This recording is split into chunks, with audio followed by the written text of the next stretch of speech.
What's up and welcome back to the Kind of Funny Gamescast. As always, I'm Tim Geddes, joined by the new face of video games, Blessing Adeoye Jr. What's up, Tim? And joining us for the first time on this show, I can't believe it's the very first time I am doing a show with this man. It is the one, the only Patreon producer extraordinaire of Kind of Funny for many, many months over the last couple years. We love him so much, SanchoWest. Oh, gentlemen, Tim, Blessing, Barrett, it's good to be here and all Kind of Funny people out there. I'm very much excited to be on this show. I can't believe that it's been such a long time, but like I was saying right before setting this all up, I mean, you gotta get the boys together for some fun, you know? Exactly. Of course, he's been on Games Daily before. This is not his first Kind of Funny appearance, but it is his first time doing a show with me, which I'm excited about. We were supposed to have Andy here as well, but there was some unfortunate news. His grandpa passed away. So everybody, please go send some sweet, nasty love to @TheAndyCortez on Twitter. He needs it now. He was going to give his Solar Ash review on this, but that will have to wait for later. Blessing, of course, will be stepping up and giving his thoughts on the game instead. But please go send that sweet, nasty love. But having said all that, let's get into the show because, of course, this is the Kind of Funny Gamescast where each and every week we get together to talk about video games and all the things that we love about them. Of course, you can get it on youtube.com/kindoffunnygames or roosterteeth.com. If you wanted to get it as a podcast, just search your favorite podcast service for Kind of Funny Gamescast and we'll be right there for you. A quick shout out to Screen Rants for making a list. And bless, I'm not even going to call this a shit list. Putting the Kind of Funny Gamescast as one of the top 10 video game podcasts, which is very, very cool. Thank you so much for that. A ton of awesome people. PSLV was definitely snubbed, but Forza, exactly. Forza also somehow snubbed for this one too. Exactly. A lot of snubs around. And Returnal. Yeah, so many snubs. But if you want to not snub us, you can go to patreon.com/kindoffunnygames, just like our Patreon producers, Pranksy, Tyler Ross, Delaney Twinning, Julian the Gluten-Free Gamer, Alex J. Sandoval, Techie Haas, James Hastings, Casey Andrew, and Pranksy have all done. We appreciate you so much. And because of your support, you get to watch the show ad-free. You get to watch it live as it's recorded, and you get the exclusive post show that we are going to do after the show, hence the post show. It's a whole thing. If you don't have any bucks to toss our way, that's cool. You can use our Epic creator code Kind of Funny on all Epic Store and Epic in-game purchases, like when you're buying stuff in Rocket League or Fortnite, to help support Kind of Funny and the big beautiful kids. We're the kids in this case. Tim, have you been seeing the Rocket League stuff on TikTok? No, I haven't. I don't know what's up with my algorithm, but I swear, you know how like when you're scrolling through, they'll show you the live streams that people are doing. And I've hit the point in my algorithm where it's turned into a lot of people like video game streaming through TikTok. And like they're doing it in really cool ways because there's not like an OBS for TikTok necessarily. And so like they'll put a camera in like a weird angle and they'll show themselves in the mirror. And that's how they do like the picture in picture.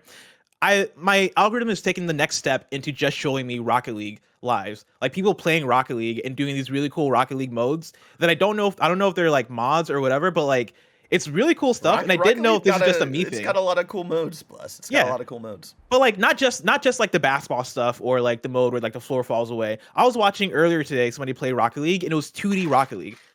And it was like the same mechanics. It was the same game, but it was Rocket League on a 2D plane where it was like 2v2, and they just had to like worry about getting like the right height on the floats and like, you know, getting the right angles on the balls and not having to worry about that in 3D. Like that's one thing I've been seeing a lot. And then also like Rocket League obstacle courses and a bunch of like really interesting Rocket League shit that is populating my TikTok. What was it? When you say 2D, is it like the same engine as? Yes, I'm pretty sure it is like the exact same game, but either modded or I don't know if this is just a Rocket. This sounds vaguely familiar. I'm gonna look it up. Rocket League. It might be official Rocket League stuff thing or something like that. I thought it might be, but it looks exactly like Rocket League, and it's just 2D.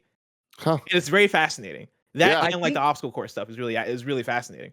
I want to know more about this guy using a mirror for picture in picture. I mean, dude, I can tell people, content's content, dude. You don't need the fanciest gear. You just got to make content, right, Blessing? It's very fascinating on TikTok. I went on a whole tangent. I apologize, but like, it's been a whole thing where it's really impressive because people will do things like, you know, use a mirror for the picture in picture, or they'll just have the camera pointed at their TV, but at the same time they're Twitch streaming. But the cool thing about the way that TikTok works and like people building audiences on TikTok is that on the TikTok side, they'll have like 7.6K viewers. Meanwhile, on Twitch, they'll have a few hundred. And so, like, really where it's at for them is TikTok and converting the TikTok audience into a Twitch audience. But like there was a TikToker I was watching who had like 1,000 something viewers on TikTok.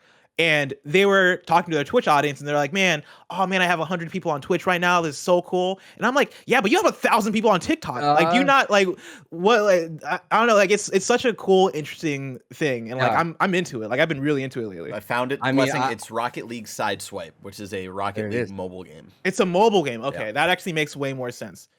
It looks fascinating. I want to try this out. Could literally talk days on this whole thing about streamer audience, TikTok. It's like TikTok. I mean, the weight and goal, dude. Twitch is 100. There's a difference in there, man. TikTok is just a flimsy kind of follower count. I mean, you can't really mobilize them so much, but like I said, that's a whole other cast I could go all day. Yeah, absolutely. Totally do know. It is a very fascinating thing of like what content creation has done to way games like Rocket League are developed. But on top of that, like when there are these up and coming platforms, like look what like TikTok even did to vertical video, right? Like they were kind of the first ones to really kind of understand that, hey, people have smartphones, which are recording vertically, which means we should like kind of turn that into a content platform, and then everyone copies it and goes from there. It's a scary place. I know a lot of people don't like vertical video, but I mean, look, it's here to stay. And like that's where I think the live streaming specifically on TikTok, that's the thing that I'm least into. When it comes to being on TikTok, I think the algorithm is fantastic and it serves me everything I want and all of my interests. And that algorithm is insane. It is insane. And I mean, talking about the vertical stuff, right? Like most of the stuff I see are people who are also co-streaming to Twitch, which is why they do like a like the janky setup on TikTok, because double dip. Like they double dip because you don't want to have to figure out how to do, run two different OBSs or whatever and have two different layouts for vertical and then another one for horizontal, and like figuring out what all that looks like. And so they just set up a phone just to capture whatever's happening in the room, and then they actually have their Twitch thing. But I mean, I had a whole probably like 3 months of all the live content being people doing like the impossible like throws, like they'll throw like a ping pong ball onto like 5 cups, the trick shots, like if them just doing the trick shot stuff. And that populated my timeline for what felt like forever, but I couldn't get enough of it. Like anytime I would come across it, I'd be like, "Ah, shit, it's this guy again." And I watch it for maybe a good 4 minutes, and I'm like, "Fuck, they got me." And then I keep going, and I see it again. And I keep watching it again. Yeah, it's fascinating. Well, moving on to more video game stuff, in particular, Solar Ash. Blessing, you beat the game. I did. I want to start with your review, your thoughts on Solar Ash. Solar Ash is good. It's a game that, so to take people back, right? It's a game that was announced, I believe, during the PlayStation 5, like that original showcase. It's the follow-up to Hyper Light Drifter from those same developers. It is not a sequel. It is a different type of game. Instead of being this 2D pixel art Zelda-like game, it is more so a 3D. I would categorize it as a puzzle platformer with like action elements. It is very pathless. And that is a thing that I had realized when Andy gave his preview of Solar Ash on an episode of PS Love You a couple of months ago. The more he described it, the more I was like, this sounds exactly like the Pathless. And now having played it and having beat it, it is exactly the Pathless to a fault. Like to the point where I'm like, oh, this is doing all the same things that the Pathless did, but I wouldn't say there's much that this game does that is as good as the way the Pathless does it. So to put the setup of the game into context, right? I'd say both this game and the Pathless take a lot of influence from Shadow Colossus, where they put you in a world that is basically an open, ruined world, right? Like the world has been destroyed, you're post-apocalypse, and there's not really any life or anything left in the world. And you go through, you explore, and you are looking for these big boss-like creatures to essentially take out, right? It has that very Shadow Colossus thing where the narrative is minimal, right? They give you the setup. In Solar Ash, the setup is you want to bring life into the world, which is actually the same setup that the Pathless had as well. You're playing as Ray. You want to bring life into the world because, yeah, it is post-apocalypse, and you want to like reverse what happened. And it has that same Shadow Colossus-y thing where it's like, all right, is what I'm doing good? Is what I'm doing bad? Or do these creatures deserve what I'm doing to them? All that same sort of stuff. And the thing that Solar Ash does that I'd say is unique to Solar Ash is its movement. the way you get around mostly is by skating. You hold one of the triggers and you do like kind of a smooth movement that'll take you faster. And then if you press the other trigger, it'll boost you forward and you get like a quick boost of momentum, which is a little similar to how Pathless moves as well. Pathless is another game that is very much all about the momentum. But in Pathless, if you remember, you're shooting arrows at these talismans that are floating in the air, and that'll be the thing that'll take you forward. Solar Ash is a bit more, I think, approachable from that aspect in terms of, you know, anybody can skate around, anybody can get into it. It's like playing something like Jet Set Radio Future, where you're skating, you're boosting, and it's kind of fun to move around and jump around. But like you're doing all that stuff. You are when you're introduced to a new environment in the game, you are tasked with using your scanner to scan the world. You'll see like a few waypoints, and you can take waypoints in any order that you want. But those waypoints will then take you to these quick like puzzle platforming obstacles that when you solve them, you then like you partly unlock the boss, right? You essentially are trying to like stab a thing, and then once you stab the thing, I feel like a madman talking about this. Once you stab a thing, you then open one of the eyes of the boss, and once you stab all the things in the area, that's when the boss fight opens, and you go and you fight the boss. And the bosses are usually these bigger Shadow Colossus like creatures that you are getting on top of and skating through. It's less like Shadow Colossus in the way that Shadow Colossus is all about climbing and holding on and then like trying to get to that right spot to stab it. Solar Ash is more so you are on top of these bosses and you're skating through them, and you are doing these kind of the same obstacle challenges that you were during the puzzle platforming sections in the open world environment, but now you're doing those on top of a bigger boss. And the bosses, again, they are very Shadow Colossus-y. You'll have like a flying boss that looks a lot like the flying snake creature from Shadow. This is crazy. Like looking at this B-roll right now, which is the boss that you're talking about, like this looks like if Hyperlight Drifter's art style had a baby with Shadow of the Colossus boss fights and 3D Sonic games.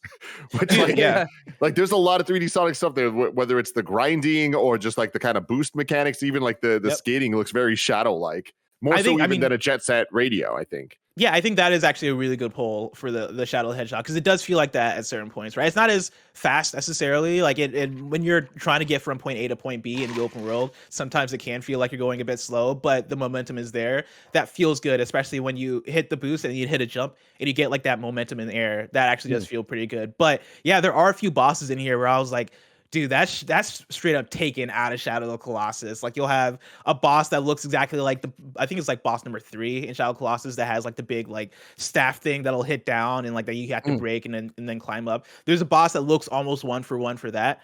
And like, you know, it's a fun game. Like I throughout my time playing this game, even though I couldn't stop making those connections and comparisons to things that obviously influenced it, like Shadow Colossus. And I think to some extent the Pathless, even though the Pathless only came out a year ago, I feel like both of them probably took a lot of the same inspiration, had a lot of the same ideas, which is funny because that is also an Annapurna game. Like I'm surprised that at no point somebody stepped in and were like, hey, should we like, I don't know, delay this to make it different or whatever. But I think it being different developers, they just landed on this path. So it is what it is. Turns out they weren't pathless. Yeah, turns out they had a very set path. But yeah, like I think the thing for me with this game and having beaten it and my takeaway from it is that it is good, but nothing in this game necessarily stands out as amazing. The puzzles, the platforming puzzles are good and adequate, and I think they are fun to do. But it's hard for me to look at this game, go to somebody and go, you need to play Solar Ash, because from like a story level, there's not really much that is interesting there. Like they set up the world and they have a lot of dialogue, more dialogue than I think you typically get in this type of game specifically, but none of it really sets up as interesting until the very end of the game. I think the way the game ends is pretty satisfying. It reminds me of something again like Shadow, where I was like, shit, like they're going for something here. Like this has meaning behind it. But throughout the whole journey there, you're getting to dialogue sequences with another character named Sid, who is essentially like a vendor in the world and is like the one other character that you're really interacting with in this world. They're a vendor and they're kind of like your the person that you're interfacing with, and like they give like a lot of dialogue dumps, and again, none of them are really particularly interesting because this world doesn't feel like a world that is deep with lore. I think it tries to have the illusion that it is deep with lore, and that is the same thing I would say that Shadow and the Pathless both do, and a lot of games like these do, where it is, hey, let's show, don't tell. And I think oftentimes that works. Like when I think of something like Eco or Shadow, I think putting you into that world and having you just deal with this small story that is happening in this world that gives you the illusion that it is bigger and greater and like there's something grand happening here. I think there's a lot of potential for that to work. But I think Solar Ash does the opposite, and it does too much tell, right? It's not like filled with dialogue by any means, but it has way more dialogue than it needs to, and it has enough dialogue that breaks the illusion for me and makes me go, okay, you guys want there to be a world here, but I don't know if I necessarily believe in this world. This doesn't feel big anymore. This feels like something that is now narrowed down to the situation I'm in, and I don't know if that's enough to actually carry this from a narrative perspective. And so like, that was a little bit of a letdown for me. And then also on the gameplay side of things, like the platforming never felt clean and perfect, like not that it needs to be perfect. Like again, it's fun and good, but there are plenty of moments where I would be in a boss fight, and one of the main mechanics is like striking these staffs that are placed down in the world, and like once you strike one, the next one will unlock, and you want to go from one to the other in a allotted amount of time before like they disable, right? It's about speed, and it's about like hitting them precisely. At times, if you fail or if you take too long, the game will reset you, or if you like land in the wrong place, like if you land in like, we'll say, a damage spot, the game will reset you. There are plenty of times where I'd feel like I'm in the flow and I'm getting it and I'm having a good time with one of those obstacles, and then I'd land in a spot where the game doesn't want me to land. It'll reset me, and I'm like, okay, cool, like that was my mistake. Let me try this again. Let me see what I can tweak. And there are plenty of moments where I'll do it the third time, fourth time, fifth time, and I'm like, like this game, like some of these obstacles feel like they aren't as intuitive as they could be in order to build the flow. Like the momentum is stopped, less so because I'm not identifying what I need to do next. It's more so the game lands me in places that it doesn't, that in places that don't set me up for where I need to go next. And so I would hit one bar and then land on like a damage spot, or I hit one bar and then the game would bug out and like I would get floated way far from where I wanted to be, right? Things like that happened enough to where I never felt like I never felt like it was as polished as it needed to be. But like, yeah, like taking all that into account, and like taking into account like the puzzle design and like the world itself and all that stuff, it's a fun game that I'm glad I played. But at the same time, I don't think it's one that's going to stick with me. It's not one I'm going to think about. And like, it's a bit upsetting because I was really looking forward to this one. How long is it? Oh, go for it, Sancho. I beat it in 8 hours. Go ahead, Sancho. Oh, not bad. Not bad. My question, the whole thing I was listening to is like, in looking at the B-roll, of course, I know it wants to get into this free flow, but is it mindless? Like, it feels like at a certain point, you're just like, you mentioned that you do the things in the level and then the same kind of obstacles appear in the boss. Is it all of a sudden blend into one? I think that's why there's not a lot of sticky factors to it, just based on what you're telling me. Yeah, it's fairly mindless. This is the definition of a podcast game, or a game that you play and then play your own music over it. Like, and I mean, no, wait, that sucks, because you think that this has a killer soundtrack. It does not, and that is one of my biggest complaints with this game, is that like this is like the game that should have a fucking dope soundtrack for the type of game that it is. And the soundtrack is so forgettable. And like, yeah, like at a certain point I was just like, well, I guess I'll just play my own music or play my podcast, because it wasn't doing anything for me in that regard also. But yeah, like it is very mindless, and it's repetitive, not in a bad way. I think it is repetitive in kind of a relaxing way of the game is never asking too much of you. It is asking you to do the same thing over and over again. And it does the thing where it introduces new mechanics with each new area, and those puzzle mechanics will define like the puzzles that you're solving in that area. Like they'll give you hey, here's a thing that if you hit these generators, it'll unlock a boost that'll carry you up. That is a mechanic for this area, and all the puzzles are based around that mechanic. And I think that stuff is fine and well, and it's well done, but at no point is it like super like, at no point did I finish a puzzle and went, fuck yeah, like I feel like the smartest person in the world. Usually I would finish a puzzle and go, all right, cool, like on to the next one, like I figured that thing out, all right, cool. Like there are a couple puzzles I got stuck on for a while, and not even puzzles actually. The moments where I got stuck in the game were more so the moments where either I get into a loop of like dying at a boss and being frustrated with the way that the game would place me like in that boss, like during that fight, or I would get stuck because like I said, the game would put you in environments, and then you would scan, and then you're just going to the different waypoints in the world. I would narrow it down to the last waypoint, and I wouldn't be able to figure out like how I'd get there. And eventually I would. And again, it would never feel like a thing where I was like, oh, I figured it out. It was more so, oh, you had to backtrack and then go down a tunnel, as opposed to like trying to get to that location in the overworld. It's stuff like that that never truly felt like they were revolutionary, or like I felt like I had some kind of revolution, and that made me feel super good doing this. It always just felt like, cool, this is a means to get to the next step of the game. And yeah, like I don't know, like I think for the people that have seen trailers of Solar Ash or have interest in playing Solar Ash, I would definitely say check it out. But it's not one that I'm like, oh, you gotta play this in the way that I would do for something like the Pathless. Like the Pathless for me, I came when I was like, you gotta play this. Like this is dope as hell.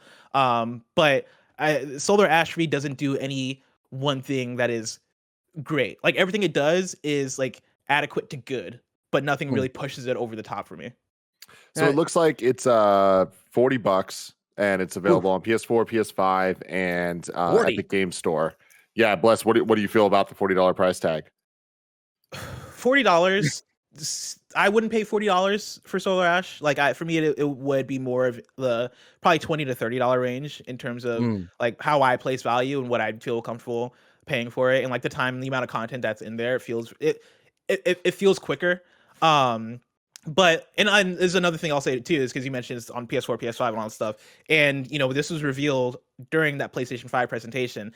Playing this game on PS5, I was surprised about how it ran some of the time. Like this is the first game in a negative way. Yeah, like this is the first game I've played on PS5 in a while, at least that I've had this amount of anticipation for, where throughout the whole experience I was like, oh, this is getting framey in weird ways. Like I couldn't find a performance versus fidelity option. It doesn't seem like that's available, at least during pre-launch. Maybe that's a day one launch thing. I can't confirm that. But that wasn't there. And then also as I was playing, there would just be quite a few moments where I'll see a frame stutter while I'm in an open environment, and I'm like, this game, it's a pretty game because of the art style, but it's not so pretty that I expect it to technically be held back because of how much it's doing. Like a lot of the art style is fairly like super detailed in that way that you would think like, oh, this is pushing the PS5 in some way. It doesn't really feel like it's doing that either. And so I was pretty surprised at some of the frame drops I got. The biggest thing in terms of performance is when I beat the game, I got to the final cutscene. Right, beat the big boss, got to the final cutscene, and my cutscene froze up at like a white screen. And at first I was like, oh, maybe it's like doing a thing because this is that kind of game. It's atmospheric. It's doing a lot of weird stuff with art. Cool, let me wait for a second. And then I realized, no, my game is frozen. My game is straight up frozen because I gave it a while. So I was like, no biggie, I'll just redo it. Like the final boss fight took me a little bit, but I'll just redo the final boss fight. Close my game, opened it back up, went to reload my game. Load is gone. My save is gone. It deleted everything. And so I couldn't go back and actually finish that last cutscene. The entire game? Like your entire playthrough? My playthrough was gone. Yeah. Jesus. Yeah, which was upsetting. And again, this is pre-launch, and so like maybe there's a day one patch that fixes this all and isn't like that. Maybe that isn't going to be an issue for like by the time you're playing this game. I hope that's bad. But yeah, it was pretty bad. Like that was kind of the final one where I was like, goddamn, like why? Like it's a good game. Like this is a good game, but it just falls in specific places where I'm like, why? You didn't need to do this. Like, why is this case? And I'm sure that's probably like a 1 in 100 thing too of the game crashing on me like that. But still, it was a bummer. Like now I have to wait for the game to come out so I can actually watch the final cutscene because I am not going to replay the whole thing again to get there. Like I didn't get to see the end credits for it, which was a bit of a bummer. But yeah, I mean, it really feels like to me because like these kind of games. As me as a gamer, I'm basically a multiplayer guy, but when a game comes like a Hyper Light Drifter, like everyone gets excited. It's recommended. It's game of the year. Everyone's talking about. You got to play it. But for you not to give that stamp of a game, where like we wait to see what other reviewers have to say about this whole thing. But I think this kind of game needs that. It needs that kind of a push because if you don't get it from the fans itself of the developers, I don't think it's going to attract anybody else. Considering that. It doesn't have any kind of stickiness factor to it, Blessing. Yeah, and I think like this is one that I would say is for fans of the genre, but the genre is so niche in terms of the type of game that this is that like again, if you watch the trailer and you're like, that looks really cool, I want to play that. I would say play it. Like it is a fun game, and you're going to get satisfaction out of it. I think the thing that'll bring it down for a lot of people is that this is from the Hyperlight Drifter studio, and with that comes expectation, and with like how it was revealed, right, comes expectation, and I don't think that hits that expectation. If this is a game that was this developer's first game that like wasn't like came out of nowhere and I played it, I'd be like, oh shit, you guys should check out Solar Ash. Like this game is pretty cool. Like there's something there. Like this developer is gonna do something cool one day. But playing it within this context, I am like, man, I wish this is more. But you know, and I mean, to your point of like talking about like top 10 or game of the year conversations, I would be very surprised if like this game is in those conversations. And that is a bummer. Like I really wanted this game to be my shit, and in some places it is my shit because this is just a genre I really like and I really adore. But it just doesn't reach the heights that I think it could and it should. Sadly. Well, before we move on, before we move on, go for it, because we've been doing the review scale. I've been introducing this into a lot of our game shows. Okay. And so I'll just intro it for myself. Right, it is a 4-point scale. At the bottom is don't bother. Above that is worth trying out. Above that is recommended, and then above that is game of the year contender. And if I had to put a number on this, I would put it at that. I'll put it at the worth trying out. Like it is, I wouldn't say this is a don't bother. I think again, in terms of the fans of the genre thing, if this is a game that you see and you're like, I want to check that out. I'm not one to speak to value as much. Like $40 means something different to anybody. If you see see the trailer and you're like, that looks fun, and you have the money or you want to catch it on sale or whatever, I would say it is one that is worth checking out, because I think at the end of the day, it has the puzzles are good, the gameplay and the momentum I think is fun, and I don't think it's 8 hours wasted by any means. I think it's a good time, but it's not one that I would necessarily say that you have to play by any means. Well, with that, let me tell you about our sponsors. This episode is brought to you by Razer. With all the advances in gaming technology, you probably thought gaming laptops couldn't get any more beastly, but you thought wrong, because you have yet to meet the Razer Blade 15 Advanced. It's packed with the latest and greatest that Intel and Nvidia have to offer that will take you to new gaming heights. The Razer Blade 15 Advanced provides high-performance gaming on the go, striking the perfect balance between power and portability. The Razer Blade 15 Advanced models are equipped with stunning custom-calibrated displays that include a full HD panel with an incredibly fast 360 Hz refresh rate. Of course, Andy Cortez would be thrilled to hear that. And if that weren't enough, the Razer Blade 15 Advanced has a CNC milled aluminum chassis with a matte black anodized finish. The Razer Blade 15 Advanced has a long list of premium high-end qualities that make it the easy choice in gaming laptops. Head on over to Razer.com to give the gift of gaming this year, or splurge and get yourself a machine that can do it all. Again, go to Razer.com, check out the Razer Blade 15 Advanced. And next up, shout out to Honey. Folks, we need to talk about your online shopping habit, because if you don't have Honey, the free online shopping tool, you're straight up doing it wrong. Honey is a browser extension that scours the internet like an algorithm pirate searching for buried promo codes. When it finds one that works, it applies it to your cart automatically, sort of like the mythical hero Robin Hood. We've just mixed metaphors here, but you get my point. I've saved thousands of dollars using Honey over the years. It is so simple to use. You install it once, you don't need to think about it, and then anytime you're buying something, it just applies the codes. I've saved so much money on Hue lights. Whether it's a big store like Best Buy or something smaller like an Etsy, this is going to help you save a lot of money. Honey supports over 300,000 stores online. And if you don't already have Honey, you could be missing out on free savings. It's literally free and installs in just a few seconds. And by using it, you're doing yourself a solid and supporting this podcast. So get Honey for free at joinhoney.com/kinda. That's joinhoney.com/kinda. Seriously, if you're not using Honey, you're messing up. Joinhoney.com/kinda. Now that we're back, Sancho, you are one of the first people I think about when I think about esports, when I think about these multiplayer games, and when I think about a little game called Halo Infinite that I'm sure we're going to be talking about a whole lot in the coming weeks and probably in the coming months as well. And Bless, I know you've been playing a lot of the multiplayer too, which I'm excited to hear about. But Sancho, what's your experience been like with Halo Infinite so far?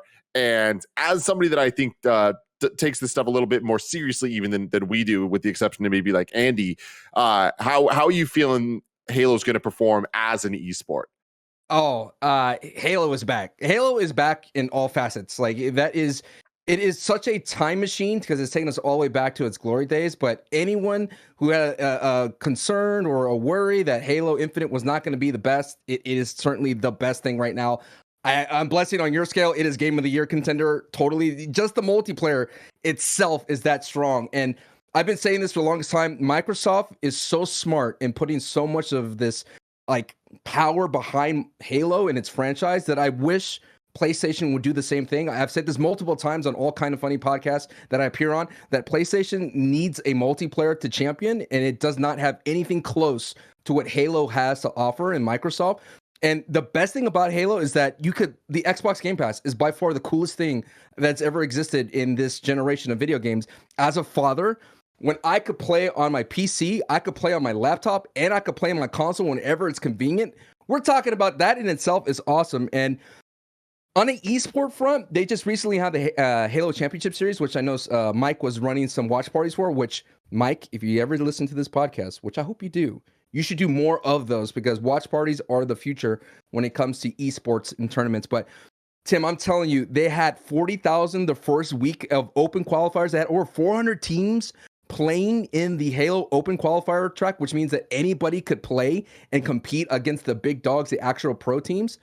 And then the second week, they come back and they have 50,000 for the grand finals. And we see Optic beating Cloud9 again. Like, those are really big numbers. And to just put in perspective, I'm a caster for Fortnite in their Fortnite Championship Series.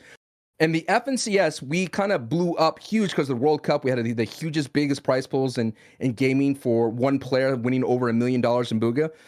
And so for the FNCS, we're everything's going online, remote, and the audience is there, and it's kind of like, it's not the same as LANs for Fortnite, but for Halo to have such a very popular onset of viewership in the early phases with limited kind of promotion, not a lot of buzz around it when it comes to the esports, and then just after 1 week to get 10 more thousand viewers, that means word's getting around, and Halo Championship Series is here to stay, and it's just such a good game to watch as well. I'm telling you, it has that carrot or that cycle, Tim, where you want to watch it because you want to see what the pros are doing to get better, and then you go to your console literally right after the tournament's over, and then you play yourself, and it just rinse and repeat, and stars are being born. And I just can't believe it. I mean, Halo did it. I mean, considering to come from a Craig meme and everybody was like, no, Halo's done. This is washed. It's rinse. It's the veteran game, the franchise that would never do it, considering that Bungie, stopped making it. Now 343 steps in, and they haven't had the great Halo lore or the comeback in terms of it deserves. And then for it to hit hard this way, a surprise 20th anniversary launch, working really well. Battle Pass aside, but it is back, man. And the esports scene is stronger than ever. And I can't wait for that thing to get to land. Once it gets to land, it's gonna get crazy. Yeah. Once it gets to what? Land, like LAN parties, Gotcha. in a tournament, in an arena with like everyone's fans. It's going to be nuts. It's going to be crazy. It is prime for that. What is it like mechanically about this Halo that you think is speaking to so many people in this way? Is it the fact that they're going back to the roots, or is it something special about Halo Infinite that is speaking to people in a new way? I think the biggest thing is that we've been in a gaming drought for such a long time. Like, to be real, as someone who's a content creator, who's a streamer, it's been like battle royales or bust, which we'll get more on that later. But it just feels like everyone's been wanting something to enjoy that is not a battle royale, because battle royales are kind of waning a lot of the I guess the zeitgeist of when it comes to gaming. But to mention what's making Halo Infinite so good is that it is Halo to the core. Like, there is not a lot of gimmicky things to it, but it still is modernized it just a touch to polish it enough just to make it more accessible. Like adding the slide's so good, but there is ways that you could slide around the map to increase your mobility, and there is a skill gap to it. And I think what works as well is the map designs are so good and they're so phenomenal. They flow really nice, and it's nice to enjoy to watch as well. You could keep up with the action, and that the spectator needs some work in terms of the esports scenes, but the commentary that they did and the broadcast they did really shines, and you could really watch what's happening because it's objective based 4v4. I mean, and then you play, I know you play the 4v4 and you know what to feel, that itch of playing ranked, and it just gets elevated so much more on a grand scale when it comes to esports. But I think what it plays well on controller, which is a great plus, and it plays well on mouse and keyboard, which is a great plus. They separate their player pools, so if you're just like, I don't want to deal with aim assist on mouse and, for a controller, you can play your own mouse and keyboard lobby, so you could get that vibe. And I just think the best thing about it is that it was built within mind of esports. Like literally within a couple of weeks, Blessing, you have these sick pro like outfits. Like the Cloud9 skin is amazing. Tim, have you seen this outfit? I've seen all the outfits and I'm very jealous, and I want a kind of funny outfit really bad. I know that right now it's just actual like teams and shit, but I'm like, at some point they're gonna get desperate. At some point they'll be like, I guess we'll fucking give you it. Dude, but it's like sick because it's all black and it has that light teal, the kind of funny teal. So nice, dude. So clean. But to kind of put a cherry on your question, Blessing, is just that it's Halo without the gimmicks in a sense of like, there's pickups for the boost, there's pickups for power pickups. It's that classic arena style where the power pickups matter. You understanding positioning matters the most. There is gun skill involved. There is grenade skill involved as well. But I think it's just very digestible. It's very digestible, and it really champions the nostalgia factor of Halo. And it reminds people like, hey, this is Halo for all the older gamers. But for the new gamers, you're understanding like, there is a world that you have yet to explore because you've been playing Fortnite or Warzone. And welcome back to what was gaming back in the day, which is the arena style shooter, which is about positioning, which is about slower pace. It's not about overpowered loadouts. Right. It's about power weapons. It's about understanding like what, snipers on the board, go get it. Overshield, go get it. Like call outs, like all that kind of stuff is just really, really well done. And I think the esports scenes, it just shows you like that jump from 40,000 to 50,000, and all that happened on a Sunday. It's really hard to get an audience on any platform on a Sunday, considering you have the NFL. And for them to get that audience on 2 Sundays in a row, very impressive. Another thing I want to say is just from a player perspective and as somebody that is not good but has a lot of fun with it, I love the variety of all this stuff and being able to just pop in, get a match in here, get a match in there. But the Fiesta thing they've had going on recently, I'm having a fucking blast with this. Did you play any Fiesta stuff, Bless? Dude, I played so much Fiesta, and I think Fiesta is maybe the most fun I've had in Halo so far. Can you explain for the people that might not know what it is? Yeah, so Fiesta is a mode. It is a 4v4 mode that is Slayer, which is just like a regular team deathmatch mode. And the way it's structured is basically every time you respawn, you have a different loadout. And so you have a different primary, secondary, and equipment that you have. And it rotates like randomly whenever you die and come back. And so basically it's everything is just out on the field, right? You don't know what weapon the person you're facing has. You don't know what weapon you're gonna have, and like when you kill somebody, obviously they drop their stuff, and so you can pick it up. And so it's this balance and rotation of like, all right, cool, I got this pistol that I don't really like, but I do have this the skewer, which only has a limited number of ammo in it. All right, let me find somebody who has a fucking like energy sword. Let's find somebody who has like a cinder shot or a gun that I like, take him out and then steal their weapons, and like try to have this rotation of weapons that I love. The reason I've been loving that so much is because I think it's twofold. Fiesta has opened me up to guns that I wasn't using before, and making me really use stuff and making me understand like how to actually get good at stuff. Like I've been posting a lot of clips of my Halo gameplay on my Twitter at Blessing Jr. And one of the clips I posted recently was me just using the grappling hook, because the grappling hook was a weapon or was a piece of equipment that I would see videos of and I'd go, man, if only I could use it that good. But I'd stay away from it because like how often do I have a grappling hook? That's the thing that in a regular match you have to go and find out in the map. But in Fiesta, I would spawn with it enough because it's like one of like 6 or 7 pieces of equipment, and I would have enough that like I'd feel comfortable being like, cool, I'm gonna try this thing out or use it. And within only a few matches of going back and trying to find the grappling hook over and over again because I got more addicted to it, I've fallen in love with that thing to the point where I'm like, can we just have a mode that just lets you just have the grappling hook automatically and infinitely? Because it is such a fantastic piece of equipment in the way that, like I'll see somebody run a certain direction, get a grappling hook in an angle, swing around and get behind them before they even get there and be able to take them out in that way, right? And that combining that with other weapons or other pieces of equipment that I wouldn't know how to use, or I didn't know how to use prior, and learning that, oh shit, the grappling hook and the hammer is a dope ass combination, or the grappling hook and the shotgun, which I didn't like the shotgun until I started using it with the grappling hook. Sick combination. Fiesta has opened up my game and has been some of the most fun I've had in Halo thus far. Blessing, that's what the Forge is for, man. Just wait for the Forge. When the Forge comes out, man, you're gonna see so much creativity. And I think Halo is smart, and the developers are smart because they understand that people want the when it comes to free to play, the only thing that will entice people to do anything is outfits and custom items, because that's the only thing you can do. So when they introduced the Tenrai Samurai outfit, or whatever the event is, granted, that thing is hard. Like to grind that event, it was insane. I remember staying up at 2 a.m. trying to get 5 killing sprees in a row in Fiesta, and that one in itself, there were times when you're frustrated, but when you actually got the challenge done, you're like, yeah, I'm really good. Yeah, you're like, oh yeah. There's nothing like a grappler and energy sword to help you get that killing spree. You're just unstoppable. You're like a killer Batman.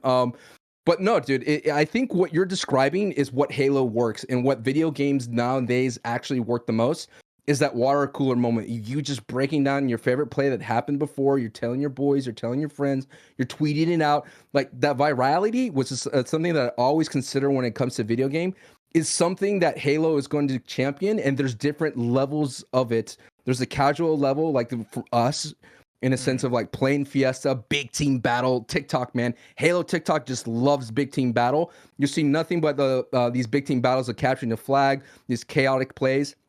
And then on an escalated level, you have the virality of the esports scenes, where they're pumping out these big events and they're pumping out these high value broadcasts. And so it's just that ecosystem of Halo is strong, and to have it without the game's single player is amazing. And that's the whole thing I'm trying to say, Tim, is that if PlayStation would just understand, if you could understand there, you could build an ecosystem off of multiplayer, and it could just boost everything, and it could keep a game in the news cycle, right? All of a sudden, hey, this new tournament came out. Oh, this new outfit came out. This new event came out. This new collaboration came out. All those things. You're one of the biggest fans I know of Last of Us Factions, right? And like me and you both stand over and like are super anticipating. I'm a simp over, bro. I'm a simp over it, man. Yeah, like both of us simp over Last of Us Factions, and we can't wait for the next one. And like think about the dream if The Last of Us Factions was treated the same way that Halo Infinite is being treated right now, right? Where it came out, if it was free to play, if it was, hey, we you can play as create your own character, or like you choose between the Fireflies, or like the whatever faction that you want to be. The wolf, right. Yeah, the wolves, like whoever, and be able to like build that character, and then like have those cosmetic unlockables, but then also have the freedom and like the dynamic gameplay of Last of Us Part 2, right? Because I think that's what works about Halo Infinite so well, is the fact that it feels so dynamic in the way that anything can kind of happen, right? Like you're grabbing whatever's at your disposal. Oh shit, I see a hammer. Let me grab that real quick, turn around, get this guy, use my grappling hook, swing around, get this other guy. What if you can translate that to something like Last of Us Factions, where it is, I'm hide under this car, I'm gonna listen for a little bit. Okay, there's a guy over there. I have 2 bullets in this gun, I have 3 bullets in this gun. How do I balance that? Like, there's so much that you can do there. And if you're able to support it and give it, like, if you're able to support it and actually treat it in a way where you are going for building a community around this one game, as opposed to having like a lot of the one and done stuff that we traditionally have with PlayStation, which is dope and awesome, right? Because we look forward to the Horizons and like all these games that are single player, come, we play, have fun together, and then we move on to the next one. If you can have an ongoing game like that is all about, hey, keeping people in for the next year or 2 years or 3 years or whatever the life cycle of that game is, there's so much potential there that you can build an audience for that thing that gets that end up getting obsessed with it over time. So I want to take that and throw this at you, Sancho. We've talked a lot on this show and a bunch of shows about, does Halo need a battle royale, and this whole kind of concept. I want to twist that just a little bit. You have been in the battle royale scene for a long time. You do Fortnite casting, like you're very ingrained in the ecosystem. So from Fortnite to Apex to Warzone, what could Halo do with the battle royale at whatever point? Like, what do you think would make the Halo battle royale stand out? Do you think it's going to happen anytime soon? Where's your head at? there's this whole notion about the big three, which I like to call the Warzone, Apex, and Fortnite, right? That the impenetrable, like Battle Royale. Anyone that comes out to contest them, they just get shot down. Fortnite comes out with a new mode, new season, all of a sudden everyone stops playing the new Battle Royale. Halo, the reason why everyone's pining for a Halo Battle Royale, and I think what this whole this new audience kind of mantra is, Tim, is like, Halo doesn't need a Battle Royale, but Battle Royale genre needs a Halo, which I agree with that notion. As someone that's been playing the Battle Royales for such a long time, there's really cool niche Battle Royales, but for the big dog Halo, to have a Battle Royale, it will bring an element to Battle Royales that it's like missing. What's really working in the arena style right now is those moments where you see someone and it's a 1v1 and there's 50-50s and all of a sudden you outplay them and then you beat them. But imagine that on a grander scale where there's 100 players. It doesn't need to be 100 players, but 32, 64 players, and you have to be the last one standing. And what works for Halo is that there's a lot of components that a lot of people were turned off from Battle Royales, where like you get seen and you die instantly and it's over. Like no one likes that feeling in Battle Royales. Yeah, that it adds to intensity, but no one likes to die in a blink of an eye. Like in Warzone, you get melted. In Fortnite, you get melted. Granted, you could build to stop the death in Fortnite, but it doesn't compare to anything when it has Halo. Like you have a system already in play where you have a shield already built in. So if someone surprises you, you could turn and fight them for a brief second. Like that, in a sense, is exciting to me. Not only that, you have the lore, you have the map designs are phenomenal. And if Apex Legends could create multiple maps that are built for Battle Royales, they're not like these hodgepodge of big areas all together, you could have a phenomenal experience. But to go back to my point, Battle Royale does need a Halo because the big three are waning in terms of their popularity, in terms of their long, like it's just you're just missing like a sci-fi Battle Royale, right? And that's what I'm thinking, that Halo could definitely fill that void. And it's interesting is like it won't affect what's happening on multiplayer. It won't affect what's happening in single player. Granted, I know maybe the developers need to pull some assets and there's a whole team. Who knows? Maybe they already have it. You asked me, Tim, are they going to do it? I think it would be a missed opportunity if they don't do a Battle Royale, because what's worked really well for Warzone is that they have the ability, they have this vicious cycle, what I like to call for Warzone, is that you grind the multiplayer so you could get better weapons to play in the Battle Royale. And you just end up in this cycle loop because you want to unlock things. But imagine if Halo had the same kind of loop where you play the multiplayer with your friends and then all of a sudden you play a Battle Royale for a special event to unlock a special outfit or cosmetic that you could only get in the Battle Royale. And then you play that for a bit and then, the new playlist is out, and you just keep that cycle going. I think it just makes sense. I mean, Battle Royale to me is not a fad. It's not a popular thing. It's a mode. And I know maybe Mike has said it or maybe Andy has said it, but it's just narratively, it's its own story. Every Battle Royale journey is different, and you would have that in a Halo world, in itself sounds amazing. That's what I mean. It's its own experience. I'm really hopeful that they focus on what they have right now, specifically figuring out the whole progression model stuff and like kind of fine tuning all that. But going back to what Bless was saying earlier about Fiesta mode and how brilliant it is to introduce it so early in people playing this game, where it's introducing people to all the weapons. It's introducing this kind of chaotic fun. It reminds me less of playing Smash Brothers and turning all the items on. And it's more like playing Smash Brothers and turning on just the final smashes, where it's still the same gameplay. It's still the same skill of one-on-one or whatever you're doing, but there is this one element of like, oh crap, there's something extra here that can totally turn the tides, and there's a chaos to it, right? But it's more of a controlled chaos, and I love that about Halo, and I love that it feels like 343 have totally nailed what they were going for with this. And I want to see how they're going to progress it, because I like the idea of them slowly introducing different modes, and like they know what the fan favorite modes are. You know what I mean? Like we know we got SWAT, we know we got the shoddy snipers, we know we have all this stuff. But I feel like if they do a good job right now of breadcrumbing it and kind of keeping people coming back and really building a foundational core of like what the Halo multiplayer experience is and will continue to always be, they can kind of eventually months down the line, bring back some classic maps, right? And have this big drop moment of like, cool, we're on Hang 'em High again, or we're on Lockout or whatever it is. But then keep going and eventually add this Battle Royale mode, like maybe even a year from now. You know what I mean? I don't think there's any rush to get this done because what they have right now is so great. And like, I don't want it to be a, what have you done for me lately? They're doing it right now. Like they're doing it lately, and it looks like they're going to continue to do it with the way this Season 1 Battle Pass is working. So I'm really, really hopeful for where we're at. Earlier, you mentioned this being a Game of the Year contender from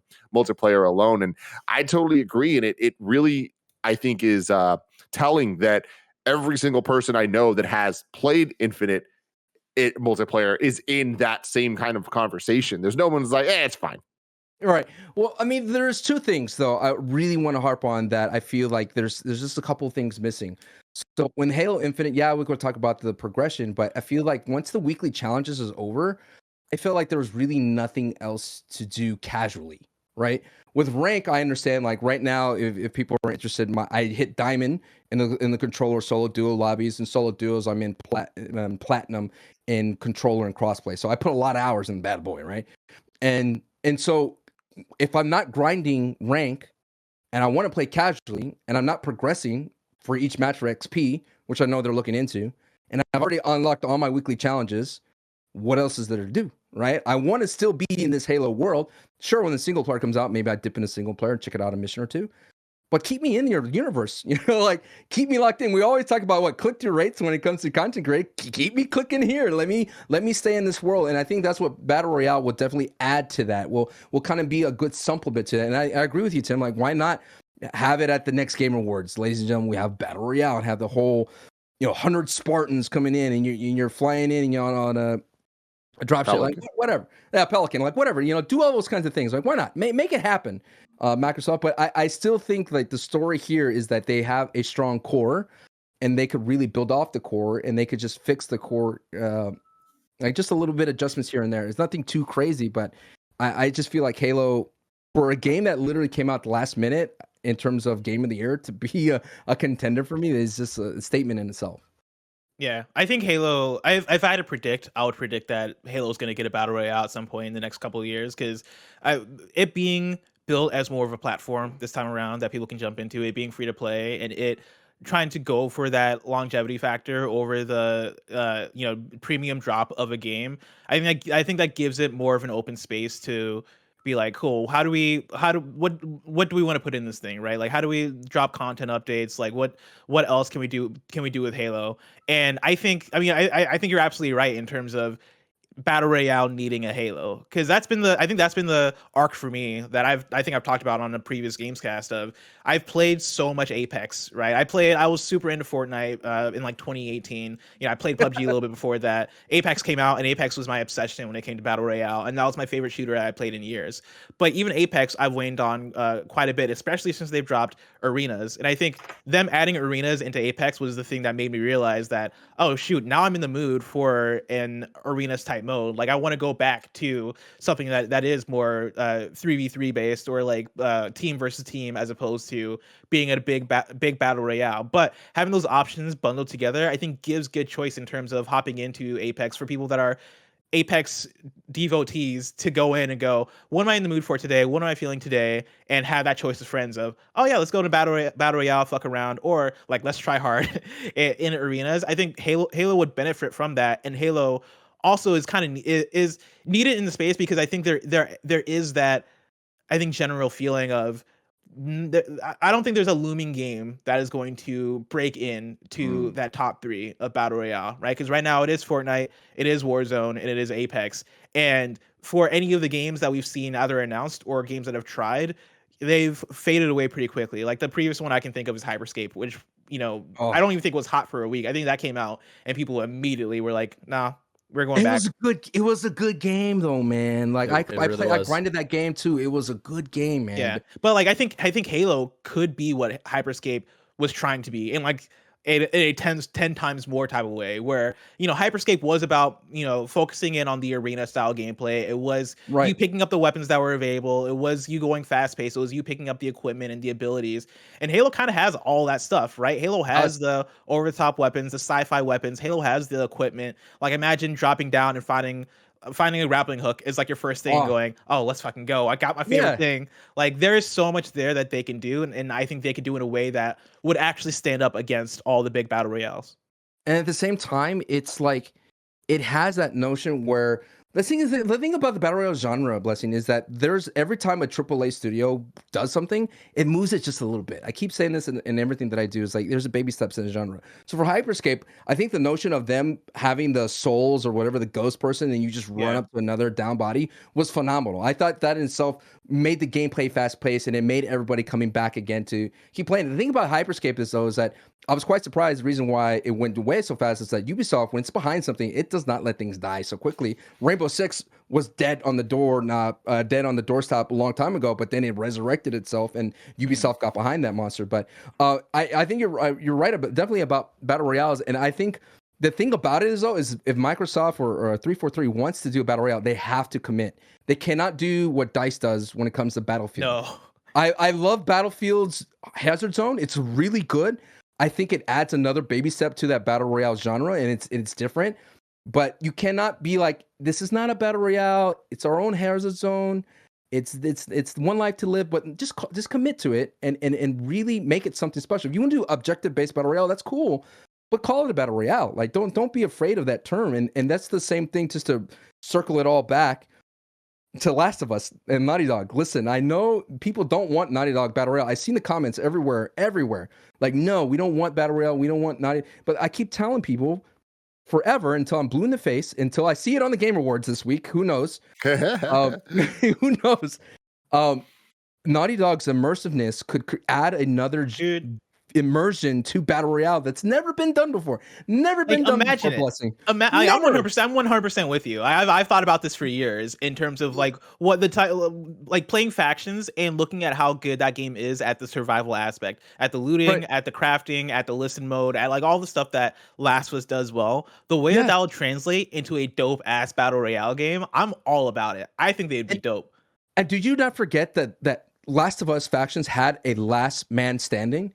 Like that in itself is like the most intense feeling in an arena shooter ever. You have one life to live. You're playing against 4 other players, but they have 10 lives, and you could whittle them down and you could win it all. Like that in itself is just a notion of it. But I know that's for a different cast. It's a different podcast. It could be this one, man. So like, in your guys' mind, what is the pitch for a Last of Us factions battle royale here? Like, how many players? Make it intimate. Make it 32. Don't go too crazy. Keep it intimate. Keep it to where your map is a really like decently sized map, but make it to the biggest kind of, I would say, penalty in battle royales is they never give you the reason why you need to win. They never give you a reason why to keep playing. You could win, cool. Make a highlight, cool. But Naughty Dog has the ability to give you that reason why to win. They could add story elements. Maybe you unlock a cutscene. Maybe you get whatever materials you win with, you could take back to your home base. You could build out a base. There's like so many different. I mean, the Last of Us Factions 1 had the thing that I think is the first step of what you're talking about, where it was the overarching thing of, hey, you have a camp, and based on the way you perform in each match, you are bringing food back to your camp to feed the people, or you're losing people at your camp, and you would see those numbers rise and dip. The petri dish. Yeah, like I think you could do that exact same thing and expand it and make it more interesting in the way that Sancho was talking about, where it is maybe instead of it being just like a narrative like text thing, you have when you boot up factions, you are placed in an actual physical location like a camp in the way that you do in Back 4 Blood, but you can do it in a Last of Us way that is way cooler and way more detailed. Yeah, and the thing is, people like it's not this like, I don't want a plane to jump in and you drop off and you pick a spot. No, battle royales can be different. I think of Blood Hunt, which is a vampire battle royale, Tim. Like, how awesome is that? It's a vampire battle royale, right? You literally spawn into a map. So you spawn in and you know exactly where everything is. You know, if I go this way, I can find this. If I go that way, I can find armor.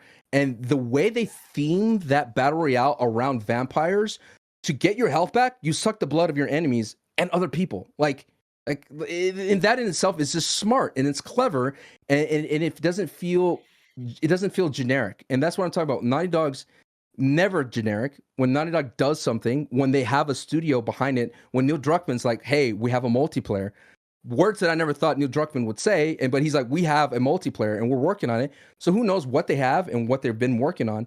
but it's just like your favorite movie director, Tim, and like they could knock a genre out of the park. So like I'm sitting here waiting for Wes Anderson to make an action movie. Like that's what I want to see. It's like Edgar Wright saying he's going to make a Marvel movie, right? It's like, oh shit, I want to see that. And then Edgar Wright making a horror movie like he did this year. Yeah, like give me that sauce. Like this is what I want. I know you have the possible and more and more an overarching thing. PlayStation, you need a vehicle to drive multiplayer. Like I know you make phenomenal single players, but you need to have that. And there's probably someone out there who's like, oh, here we go, Sancho again talking about PlayStation multiplayer. But I mean, they're thinking about it, right? Because they've done the thing now where they've been partnering with studios and announcing those studio partnerships for PlayStation studios earlier in the year. And they talked about how Jade Raymond's making a game, and they've talked about like Deviation Studios, which was revealed at or during E3 at Jeff Keighley's thing. And then there was the other studio, Firewalk Studio, I believe is what it's called, that said they are working on a shooter, right? So they have this in mind. I think it is all right. So, but what does it look like? Because they've not announced it. Yeah, I mean, dude, you have Resistance: Fall of Man, you have Killzone, you have some of the greatest franchises that's ever. You have Twisted Metal, the OG of battle royales when it comes to that's so funny, yeah. Like you have all this great stuff, and I know Twisted Metal is coming back. But it's just a thing. Like at the end of the day, battle royale it works as a viewer on live streams because it's a narrative that people see, and with Naughty Dog's narrative storytelling, immersion, music. I mean, when you talk about that, I mean, you hit the nail on the head in terms of battle royale. Each match kind of being its own story, and that was the thing that I think brought a lot of people into PUBG. And like PUBG is when I didn't necessarily feel the magic yet of battle royale, but toward that transition of me playing PUBG and then getting more into Fortnite, I think I was having the moments where, I would land, get in a car with friends. Oh shit, let's go hide in this bathtub or whatever for a minute because we hear footsteps and we don't have weapons. Like, that is the story, right? That is the narrative. The thing I loved about playing Last of Us Factions back in the day was, okay, cool. Started the round, and I would do like the last man standing. So it is, you take out the 4 other players on the team, like they're done in like a battle royale kind of mode. Survivors. Yeah, that's the mode I love to play because it was mano a mano. Like there's reason to finish. Like you got to finish people off so that they don't get revived. All that stuff. But it was at the beginning of a round. All right, do I want to put money into making my gun more powerful, or do I want to make this attachment for my melee weapon because I know if I get 2 hits or 1 hit off with my melee weapon, that's going to end them. I'll do that instead. And getting into those fights where it is, all right, 1v2. Okay, I see them. I can hear them walking because they're running and they don't know I'm here. I'm going to crouch out, use my silencer. Crap, my silencer broke. Cool, run up, use the melee broke, and like now it's down to the wire. And in that game mode, they already had that happening. Like I can easily imagine that being translated into a battle royale sense and having those stories exist throughout a 10-minute, 20-minute match of me exploring through that's a map. all it needs. And that's all it needs. And I think there is a violence and aggression that is present in Last of Us that would make that really intense, like more intense than maybe any other battle royale I played. Like I think they have that in them, and I would love to see them give it a try. I don't know if that's what Last of Us Factions, the next one, is going to be. I have a feeling that they're just going to do the 4v4 stuff and like just have it be an evolution, but I would want them to like really expand out and like go for it because I think they will be able to have a big footprint in terms of what this space is doing. I mean, I got to be honest, like I struggle to see, I love what you guys are saying, but I struggle to see how you can apply the Naughty Dog type of storytelling to a multiplayer game, specifically a battle royale type of game. Like a little bit more intimate, not too many characters, shorter matches, all that. That's fantastic. But the idea of rewarding people with a cutscene, like that would get old fast, wouldn't it? Oh, no. I just more mean like there's different. I want battle royale developers to think of beyond the win, right? I think that's what I'm asking for. Is like, could it be like we're all working towards a lore or story, we unlock a piece as a community? Maybe of a stretch, Tim. But in terms of why are we winning? Why, I think now you can answer. And like, picture this. So you spawn in, and maybe it's an objective battle royale where you need supplies from this area that has clickers, that has bloaters. But like Hunt Showdown, there's a monster in the level, but there's 32 actual players running around as well. So you understand that if you see a real person out in the map towards that objective, that's a real person, that they're on the same kind of beat as you are. They need supplies for their encampment, and you need to kill them. If not, you're killed, and that's it. You lose that opportunity for those materials. Maybe there's a game called there's another game called that's on the PlayStation. Vigor is like that. Vigor is like that too, where everyone's working together to try to get supplies and get out of the map and extract. Kind of like Tarkov as well. So you could add that element to it. So I just think that it Naughty Dog just would add a little bit more substance to the genre that I think that Battle Royale is lacking. Because even in Fortnite, you win, but that's it. Like I got XP. You know what I mean? I want more than just XP. I want more than just the vibe of the win. I want the juice. Yeah, and I think there's probably something there too in terms of seasonal content where, you know, like Apex, every season there's a new character that's added, and that character has a backstory and cutscenes and all that stuff. Depending on what factions is, they may be able to do something like that, maybe not, because I don't think that's going to be like a hero shooter by any means. But maybe they find their own way to do it, where it is, hey, we are adding in this new area, and this new area is like belongs to this new faction that we're adding in, and like this faction is known for X, Y, and Z thing, right? Like they only use hatchets as weapons, or like some kind of backstory that helps fill out the world of The Last of Us. And like I wouldn't like, I think from the narrative perspective it becomes hard because we know Naughty Dog as being these folks that specialize in like the single player cutscene to cutscene, like building character, all this stuff. And I think the way you would have to use multiplayer and like the way you would have to use that sort of thing is to just build out the world as opposed to like focusing in on it, right? Like Battle Royale or Last of Us Factions multiplayer wouldn't be able to have a Joel and Ellie or an Abby or like a Lev or any specific character that is like spawned from that and that people become fans of, that people like connect themselves to. Maybe, but I don't think that would be the vision. I think the vision would be, how do we expand the lore of The Last of Us in a way that, you know, maybe like we introduce like this faction, we introduce this area of the game in the multiplayer, and then like people don't expect it to like appear in the single player, but then years down the line, in The Last of Us Part 3, they give a tease to it, or like, you know, you actually go there and it is, oh shit, like I know this faction was introduced here. Like I think there are ways that you can connect it that way that could be cool and could feel more deeper and more meaningful than we often get from other multiplayer games, which feels like this is servicing the multiplayer story, but not necessarily something that I am invested in. There is lore in Fortnite if you look for it. It's there. It's true. It's in the cutscenes and everything, and there are events which is happening soon. But I agree. Like give me that Naughty Dog spice, and then at the same time, like if you introduce a whole new faction, or maybe more of the factions that we already love, more of the Fireflies, Rattlers, you know what I mean? Like that kind of. Oh man, like imagine if you're like a community of Rattlers and you have like these number of wins and because your Rattler has so much number of wins that maybe you get special access to something, like there's stuff like that. I remember Mortal Kombat doing that one point where they had like you pick a faction and the wins and losses mattered for something. But I just think like it'd just be one of those things, like just like a Battle Royale for Halo. It'd just be a missed opportunity to see what they can do. And I know Naughty Dog is a fan of the Battle Royale genre themselves, so I just want to know like what can they do with it. And do you really think they're gonna be at Game Awards?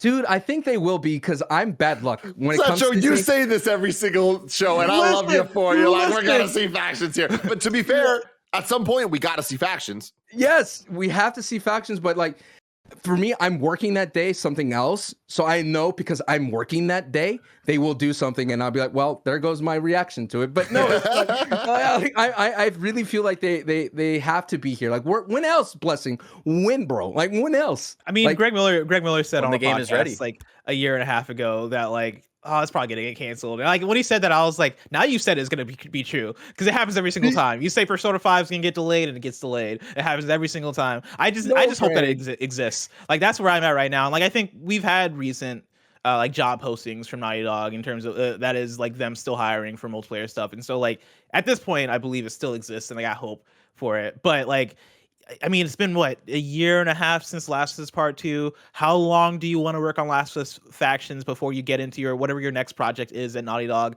I would hope that maybe Factions is around-ish the corner. Like maybe it is a 2022, 2023 thing, and that would maybe make sense to announce it. It could, I mean, here's the thing. For multiplayer, I think it could also make sense to announce and then drop it.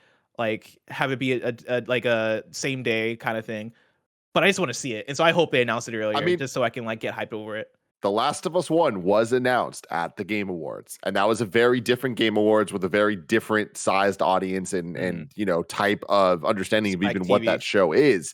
So with this, it's like, I mean, hey, that would be a huge stage for them. And, you know, just been talking about 2.5 years. That's around the time when Last of Us Factions was first kind of talked about as not being part of the Last of Us 2 we took that hard, man. The community took it hard, the multiplayer community, because I'm part of that community. I foster it, and we took that hard because it was just like, hey, there's lots of us too, that type of beat. I feel it's funny because I think I was similarly bummed, and I forget what podcast I was on. It might have been like a Kind of Funny podcast. This was before I actually worked at Kind of Funny, but I think I was here during the like my up and comers week, and so I think I had me on content. And I was like, damn, like Factions, like, oh man, this hurts. And I think everybody else was like, really? Like you care that much about Factions? But like, yeah, like Factions is a really, really fun mode in that game. And for me, it was like maybe the most hours I put into Last of Us was in Factions, right? Like I played more Factions just naturally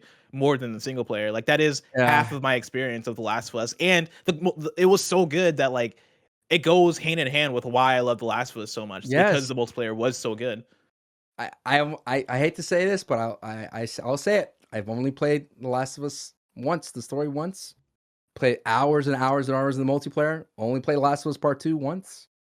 And it pains me that we had 2.5 years of not playing Factions. So, Game Awards, please, please, please, please. We're hopeful, man. Hey, next week are the Game Awards. We will be reacting live right here, or not here, but there on twitch.tv/KindaFunnyGames. And then here on youtube.com/KindaFunnyGames, it will be uploaded as a VOD. I don't know why I got so messed up there in my mind. Tim, it's you motherfuckers know what we're talking about, okay? There's some shit. You can find it in places on the internet. There you fucking go. Just type Kind of Funny into Google and see what happens. It's only Tuesday this week, Tim. It is only Tuesday. Oh, I need Greg Miller back in my life. God damn it. But Sancho, where can people find you? You can find me at SanchoWest on all social medias, at Twitter, Instagram, and on Twitch. And on TikTok as well. And if you love podcasts, you can check out my 10-minute checkpoint podcast. Very short, 10 minutes in and out, get you up to date on these kind of rantings that I have when it comes to multiplayer and video games and movies and all this other kind of stuff. Have you ever thought about streaming The Last of Us Factions on TikTok? Oh, dude, I need more mirrors. I need more mirrors. It needs to be a broken, derelict mirror, though, to feel the vibe.